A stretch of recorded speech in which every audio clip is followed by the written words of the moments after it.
Ces 45 conseillers municipaux de Douala 3e qui ont assisté le jeudi 23 mars 2023 à la première session ordinaire de cette municipalité. Session qui consistait à l'examen et à l'adoption du compte administratif et bien entendu à l'évaluation à mi-parcours du budget 2023, s'élevant à plus de 5 milliards de francs CFA. Une plénière coiffée par le préfet du département du Vouri, Benjamin Boutou, représentant de l'État, qui a félicité le travail abattu par la commune de Douala 3e.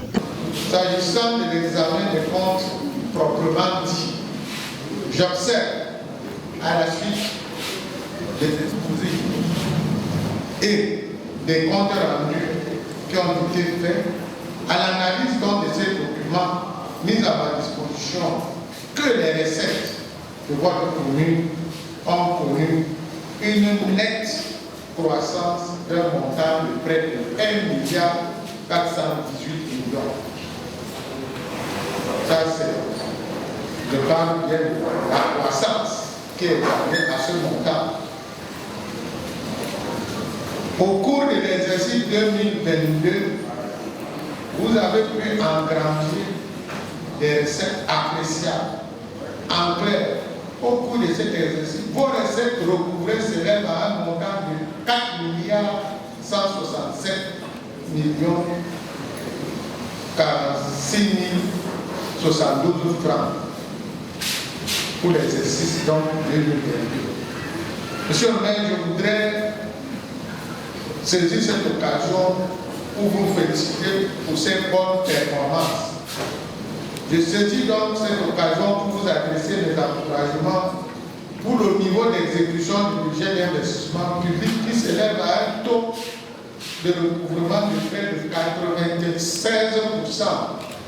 Pour un budget 2022 voté environ 4 milliards 900 millions et un recouvrement à 4 milliards 94 millions, c'est un taux de 90% qui est ainsi atteint. Pour le préfet Benjamin Boutou, c'est un bilan élogieux. Notre commune se porte bien financièrement.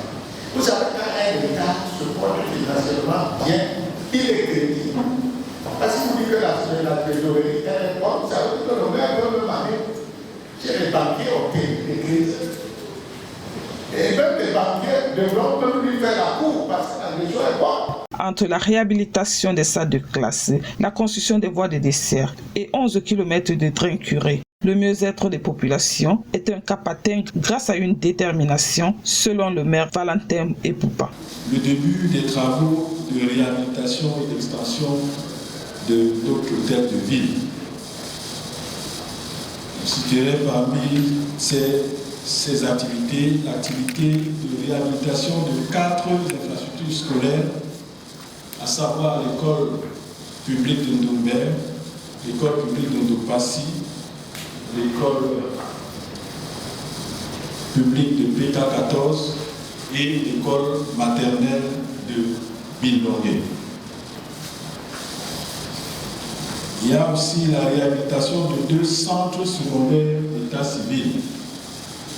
Il s'agit de celui de Ndopassi 3 et celui de Japon. Nous avons aussi eu à continuer les travaux de construction du marché de Japon en vue de désengorger le carrefour de Niala-Château. Il y a eu le profilage et le rechargement de l'axe Cogefa-Marché-Niala, la potabilisation des points d'eau et l'installation des premiers comités de gestion de ces eaux. On citerait aussi parmi les activités importantes de l'année qui vient de s'achever, le rééquipement de notre pool d'engins de génie civil. Une détermination qui est loin de s'arrêter. C'est par acclamation que les conseillers municipaux ont voté les différents projets.